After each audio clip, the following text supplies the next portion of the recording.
Hello, my dear friends. So, how are you today? So, this is the day that the Lord has made, and we will rejoice and be glad in it. Hallelujah. So, our God is good, and He's good all the time. Hallelujah. We are seeing this day because God wanted us to see this day. Hallelujah. We are alive fully in the Lord Jesus Christ. Hallelujah. So, let's dive directly into the Word of God that I've got for today. And the Word of God says, Christ, the wisdom and power of God. According to 1 Corinthians chapter 1, verses 18 onwards. For the word of the cross is folly to those who are perishing, but to us who are being saved, it is the power of God. For it is written, I will destroy the wisdom of the wise, and the discernment of the discerning I will thwart. Hallelujah. For the word of God and the word or the word of cross is folly for those who are perishing. Those people who will not believe in the Lord Jesus Christ, they will perish. They will suffer. But those people who believe in the Lord Jesus Christ, who believe in the gospel of the Lord Jesus Christ, that gospel has become power for them, for their redemption. Hallelujah. The word of God says ahead, I will destroy the wisdom of the wise, and the discernment of the discerning I will thwart. God will destroy the wisdom of the wise. Hallelujah. God is wisest, and God has got His own wisdom. In front of no human being's wisdom can excel. So God destroys the wisdom of the wise. It means where the human being says no, God says yes. For example, if in an operation theater the doctor gives up, oh, this person cannot be operated now, this is his last minute. But if a man of God is over there and if he prays and God turns that situation, God destroys the wisdom of that doctor. That doctor told that now nothing can happen, but all of a sudden that miracle takes place, and in that way, because prayer has happened, because the man of God who was over there outside wherever he was, he prayed for that person, and that person got healed. So in this way, God destroyed the wisdom of the wise. This is a simple example I am telling you for you to understand it properly.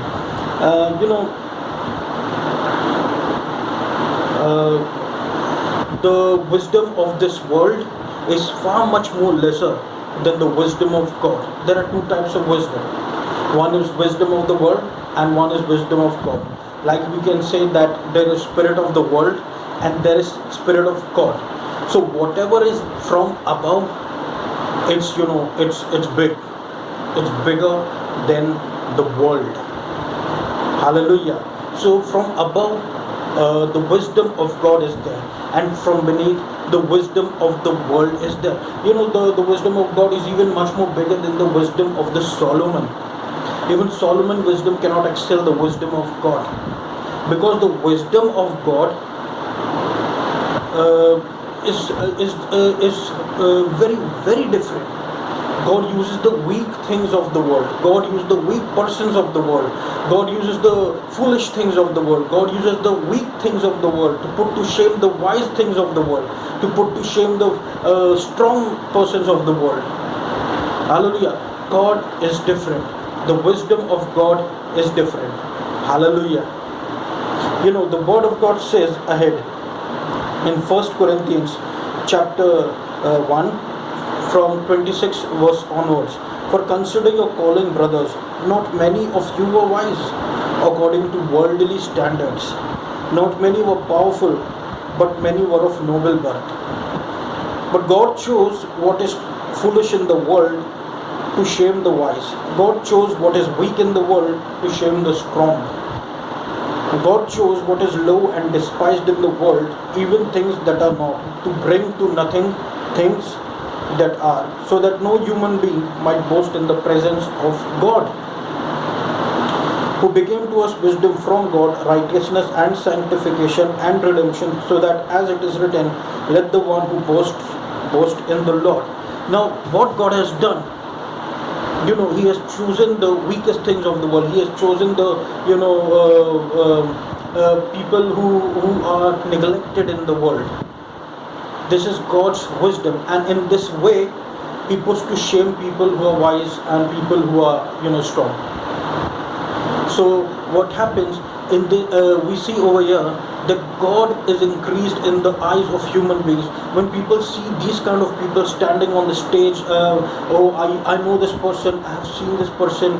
He used to be a very or what we say weak kind of a guy, or very non-talented person. He never used to take any interest in anything, but now you see that person standing in front of the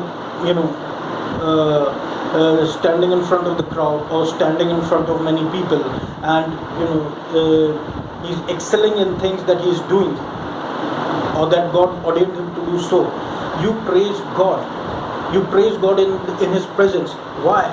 Because you know that person, what he's doing, he's not doing in his power, but the power of God is doing through that person, because you know that person. Hallelujah. So if we think that we know everything according to the wisdom of the world, by our experiences, by our thoughts, by our day-to-day activities, or from our childhood up till now, whatever wisdom we've collected in our minds, if we think we know everything, then we are wrong. We don't know everything. God's wisdom is above every wisdom. Even in the case of righteousness, righteousness by faith excels above righteousness by law. Righteousness by law was in the Old Testament, but righteousness by faith, it's a part of the New Testament. Those who accept Lord Jesus Christ as the personal Lord and Savior, they are gifted the gift of righteousness freely.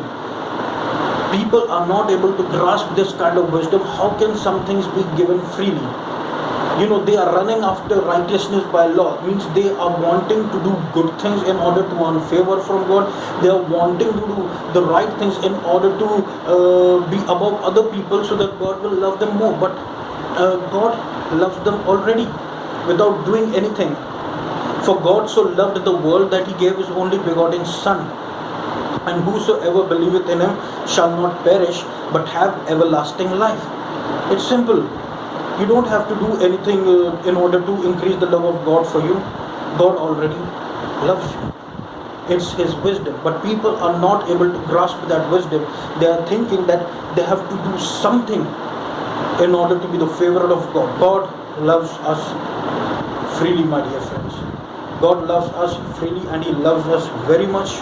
And it is the love of God for us which has brought us here in this place to, where I'm telling you the message and you're listening the message. God has brought us here. It is His wisdom and His love for us and for our families. Hallelujah.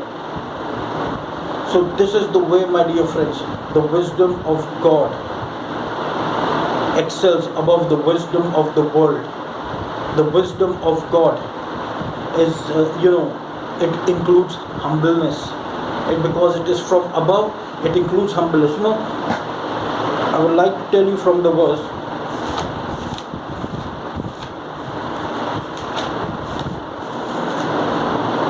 From 1 Corinthians chapter 2 verses 9. It is the secret of God.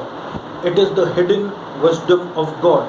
It is the secret that the Spirit of God has now revealed, that what no eye has seen, what no ears have heard, or what nor the heart of man imagined, what God has prepared for those who love Him. Hallelujah. What no eye has seen, all the senses. What no eye has seen, everything. If we have lived a long time in this world, we have seen everything. No, the Word of God says something is secret for those who love Him. What no eye has seen, what no ear has heard, and what no heart has imagined. What no heart has imagined. Hallelujah. what no heart has imagined. As human being, I know what all things we can imagine. We can imagine from here out of the universe. We can imagine so many things. But the word of God says what no heart has imagined, God is prepared those things for those who love Him. This is not a small thing, my dear brothers and sisters in Christ. This is a big thing. The wisdom of God has excelled above the wisdom of the world. Where the wisdom of the world says no, the wisdom of God says yes, because wisdom of God is from above. It's the wisdom of God. This wisdom of God is normally made can be made fun of by those people who through the wisdom of the world they see things and they make things. Oh, we don't trust in God. Oh, this is not the things. This is not the way that things can happen. Because why? Because they have got trust in the wisdom, in their own wisdom, in their own studies, in their own education, because they are intellectual people of the society and they have studied so much, they have gained so much knowledge, now they know so much that to get the wisdom of God they have no space. And when they see the wisdom of God, they start calculating, they start analyzing, they start seeing things. But it's all about a part of faith. Wisdom of God is a part of faith. Hallelujah. Through the eyes of faith, we have to see the wisdom of God.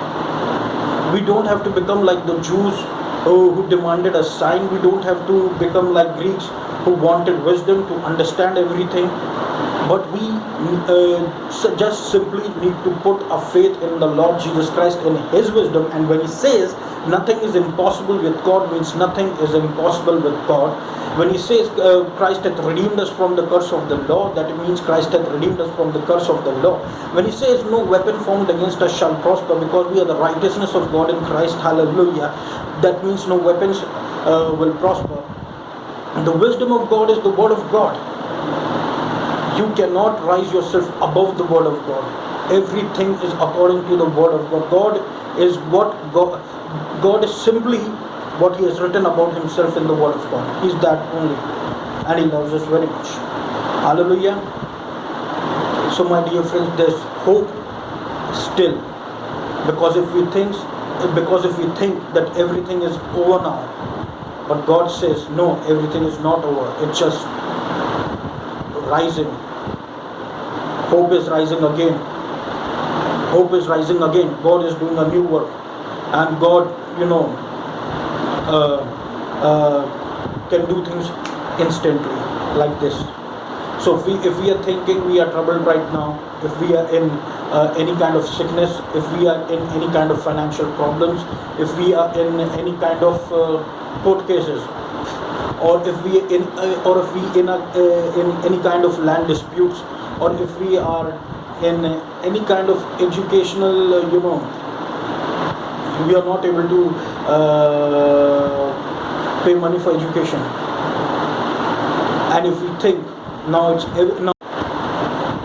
according to the wisdom of the world, but everything is not finished, but God is there with His wisdom that excels above the wisdom of the world, and He's got solution to your problems. Hallelujah. So God bless you all through this message. May God's wisdom help you to understand what I have spoken. Ask God for His wisdom every day, so that you excel above the people of the world, the people with the wisdom of the world. Hallelujah. God bless you all who are listening to my messages, and have a great weekend. Be healed of your sicknesses and diseases. Hallelujah. Thank you.